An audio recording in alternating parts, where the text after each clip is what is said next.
బెంగుళూరులో సరికొత్తదైనటువంటి సంక్షోభం ఆడపిల్లలకు వస్తుందట. అక్కడ ఏదైతే ఈ పేయింగ్ గెస్ట్ అకామిడేషన్ నిర్వహించేటువంటి పద్మజా గుప్తా గారు చెప్తున్నటువంటి ఒక అనుభవం.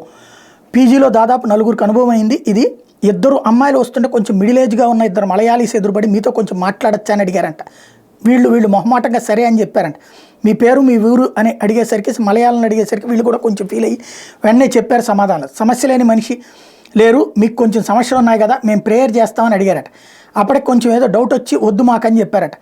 కాదు మేము ఎక్కడే నిల్చుంటాం, ఇంటికి వెళ్ళి మీరు మీ బ్లడ్ తీసుకురండి, ప్రేయర్ చేస్తామని చెప్పారట. భయపడి ఒకటే పరుగు వేరే దారి గుండా పీజీకి చేరుకున్నారు. మొన్న ఇంకొక అమ్మాయి సేమ్ ఎక్స్పీరియన్స్. గుడిలోకి వెళ్ళి వస్తున్నటువంటి సందర్భంలో బయటకు వస్తూ ఉంటే నువ్వు చాలా బాగున్నావు, నీతో మాట్లాడాలనిపిస్తుంది, నువ్వు అంటే ఇష్టంగా ఉందని అట్లా మాట్లాడుతూ వివరాలు తెలుసుకోవడానికి ప్రయత్నించారు. అయితే ఆల్రెడీ మేము ఇది గ్రూప్లో పోస్ట్ చేయడం మూలంగా అమ్మాయి వెంటనే అలర్ట్ అయ్యి అన్నింటికీ చాలా తెలివిగా సమాధానాలు చెప్పింది. మళ్ళీ అదే ప్రశ్న, కొంచెం నీ రక్తం తీసుకుని రా, మేము ప్రేయర్ చేస్తాను. అయితే వీళ్ళు కూడా మలయాళంలోనే మాట్లాడారంట. తర్వాత మేము కొంచెం ఎంక్వైరీ చేసి తెలిసింది ఏంటంటే, కొంతమంది ఇప్పటికి కూడా నరబలి ఇలాంటివి ఇస్తారు, ఇలాంటి ప్రేయర్స్ చేస్తారని. ఏదేమైనా ఇలాంటివి విన్నప్పుడు భయంగా ఉంటుంది. దాదాపు ప్రతి అమ్మాయిని కూర్చోబెట్టి కొత్త వాళ్ళు ఎవరైనా అడిగితే ఏం చెప్పొద్దని చెప్పాం, కానీ బ్లడ్ తీసుకురమ్మని అడగడం ఏంటి అనేది అర్థం కావట్లేదు నాకైతే అని చెప్తున్నారు ఆవిడ.